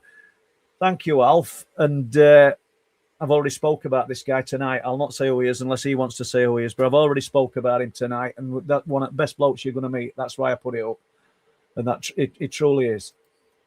Right, let's have a look here. Right. Hi, Paul. I've had 3 spectacular UAP sightings. 1 in Sedgefield, County Durham, and 2 in York. That would be brilliant. I will email you about the sightings. Will the last transmission be coming back soon? Do you know, I don't know. I spoke to Chris over Christmas and said, shall we do one around Christmas? And he didn't say he didn't want to, but, obviously time's just got in the way. But I'll have a natter to him this week and see what his thoughts are. That's all I can do. Still to up this. Right. That's be brilliant, that, Richard. Let's have a look. Let's just go down. Stephen Collins. Let's have a look here. The night my car. Right. This is another one. So I talked about the light following that guy's car. And then there's lots of stories of spheres of light, usually about tennis ball size spheres of light, grapefruit size, following vehicles. So it looks like Steve's got one. That night my car was followed on the Caton Cars. Let's just do this one right. It's not a spelling mistake. Cars. They call this area the Cars. It means it's reeds and elder, swampland, marshland. That's the Cars. So his car was followed on the Caton Cars by an orb, was definitely checking us out. Yeah, that's what's fascinating. If we do know that you can get rotting vegetation that can produce some kind of gas that you can see as a luminous sphere. We're not going to deny that. But we don't hear about them suddenly developing intelligence and following cars, do we? There's one on North Yorkshire Moors that I was told about, first-hand account, which I wrote in the first book. It's definitely in there. Guy broke down on North Yorkshire Moors, and obviously all he can see in the very, very far distance are some lights of a nearby town or village, I would assume.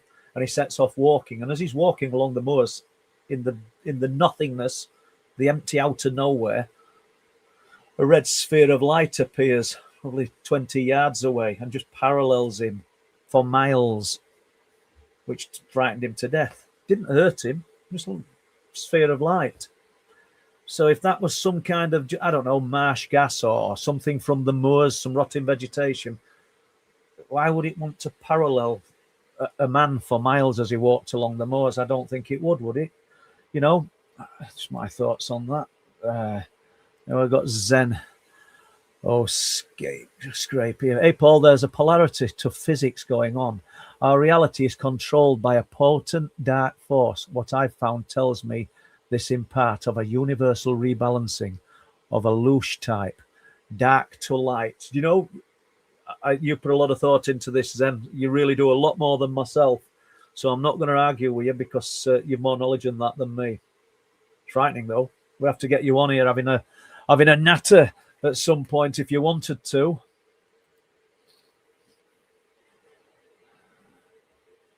All right, I didn't see that. So Paul Sinclair, your Laura's in the chat room. Hi, Laura. She's been working all day. That's our youngest daughter. She don't live with us, but, you know, oh, she's there, actually. Where is she? Look.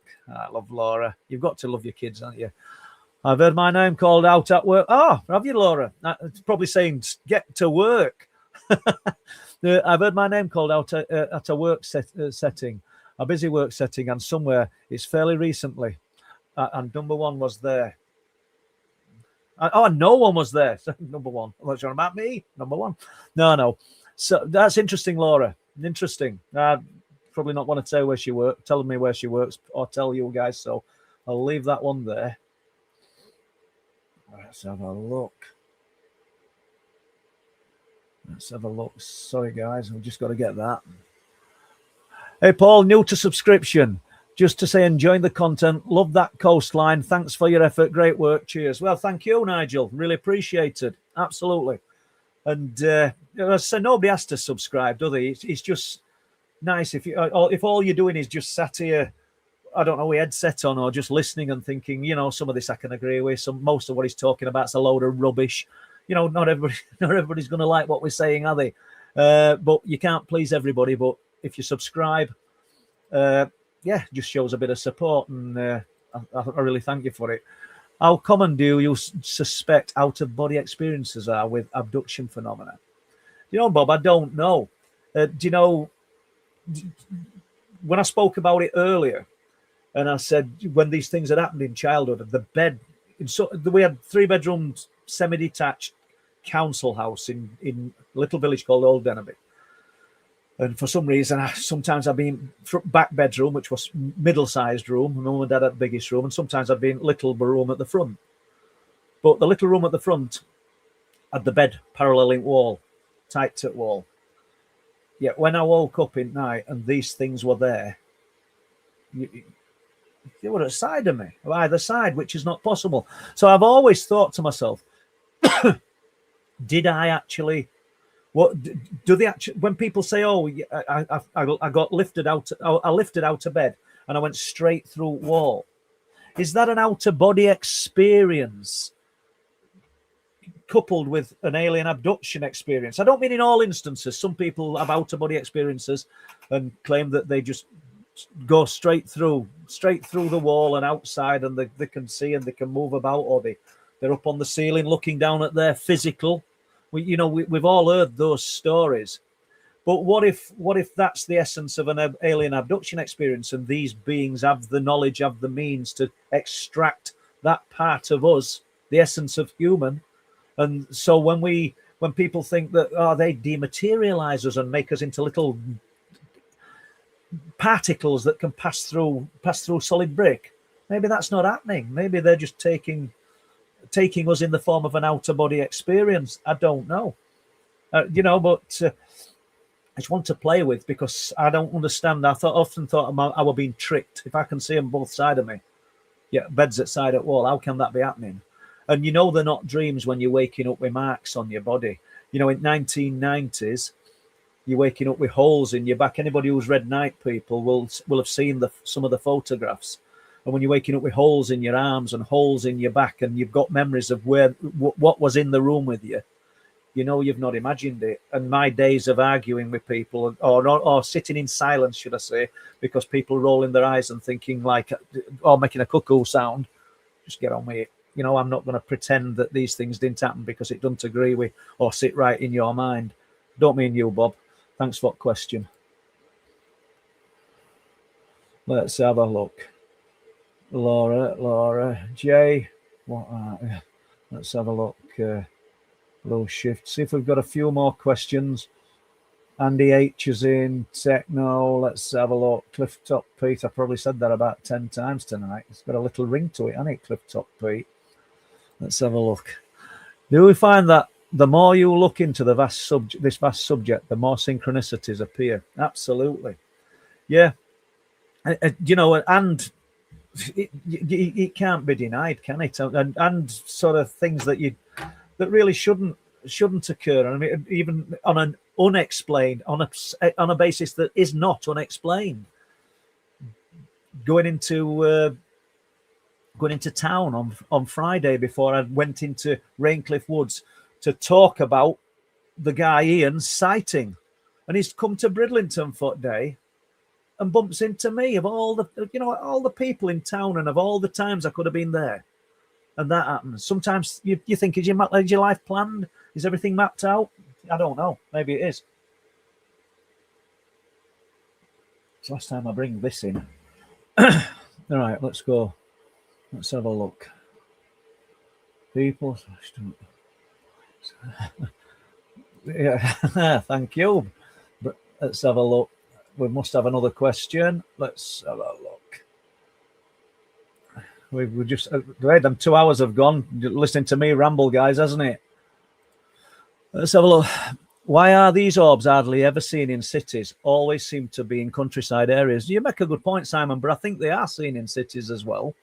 But you do make a good point. And do you think then, Simon, that the phenomena, let's just throw it out wide, whatever it may be, even though I've said tonight, there's all the miles of cliff tops right and left of us and all that vastness, it interacts with us. But don't you think that it likes nothingness as well? People in forests camping, they have an interaction. They go to somewhere really, really dark and remote and something happens. Is there curiosity to the phenomena? Is it curious about the human? This is where we come to, is it some of it low intelligence? We know some of it will be ultra high intelligence, but there's not forced to be just one aspect to it. And what if some of it is low intelligence and it's just curious, like a curious dog? Yeah, because I would think you're right there. A lot of the light form phenomena are seen in remote places. Not all of them, but a lot of them. And a lot of the UFO encounters, dark, lonely roads, a lot of the cryptid type encounters, remote areas. And let's face it, these things wouldn't fit in an urban environment, although we have got reports of them in urban environments, but not on the same kind of scale as what you get in remote areas. So yeah, you're right with that, Simon. Let's have a look at this. Paranormal Coffee Lounge. Visited Creswick Caves and witch symbols found recently positioned over what would have been running water at the time. Yeah, and that's interesting. It's the energy of the water. I mean, we've talked about it on cliff tops, and you've got these chalk cliffs, you've a lot of chalk and limestone, and then you've got the North Sea hitting it constantly. And is it causing some? Is the energy that's creating some kind of attractant to the phenomena? It's difficult. You've got by the side of the, not within yards, but very close proximity, probably 100 yards away from Willie Howe, the burial mound. You've got the Gypsy Race, the stream that runs all the way up from the Wolds and comes out near the harbour at Bridlington, and they call it Woe Waters, as in a portent of doom. And there's lots of stories attached to the running waters of the Gypsy Race, the Gypsy. So that's fascinating in itself. So yeah, over running water, the River Derwent and the light form phenomena, the cryptid phenomena, things seem to be following the course of that river. Excuse me. Let's have a look here. Bobby Dazzler, Amanda. Thanks, Amanda. That's great to see you as well. No doubt we might see you in week up on cliff tops, I hope. Let's have a look here. Hi, Paul. This reminded me of a report that came from Skinwalker Ranch when the original owners used to hear voices above them mimicking them. Well, there you go. That's interesting, Thudder, you know? And I don't know. I can't remember when I spoke to, I think it was George Knapp years ago now. And George told me, and if I'm wrong about this, I'm wrong, but I don't think I am, that the reason or the interesting thing that got George Bigelow interested in purchasing Skinwalker Ranch were the craters or that were found, the depressions that were found. I don't even know what year. I think we're probably going back to the 90s. And it was because I was talking about the craters that appeared at Bempton, and I sent him all the information on that. So years ago now, but yeah, there's lots of similarities. But we're hearing the voices now, and they're just coming from thin air. It's absolutely incredible, to be honest with you, when you actually hear your name spoken and there's nobody about, or the person next to you, the voice has come in between us, and just as people go, "Did you hear that? He said your name," and Jack's saying, "Excuse me," I think that's what it said. He said, "Excuse me," in me, yeah. And then when we lift the audio on the camera, via the camera, you can actually pick it up.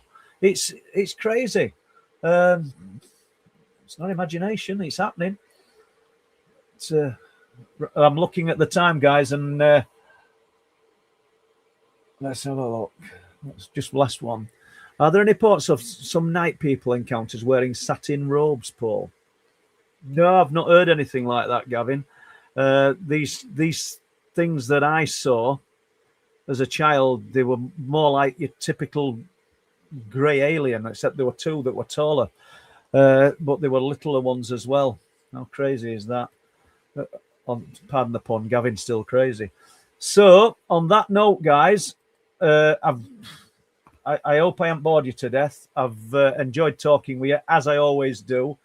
I know there's going to be questions not answered here, but I'm going to call it a night. We'll be here next Sunday, and we'll do the same again. Anybody that's got any questions and you want to fire them at me in the week, please do. We'll get through them. So, start of 2026. Let's see where we are in 2027. Have a good night for the rest of it, please, people, and we'll catch you next time. Bye-bye. Because I can see it in my mind. I can see it in my head what I saw, but I can't describe the shape of it. He's a non-believer, as I've said, in things like that, so it has changed his views on things now. Our eyes was closed, like a brightish light in my face, and I just felt paralysed. Someone said there's something out there, so we had a look. It looked like a walnut. That's the only way I can describe it.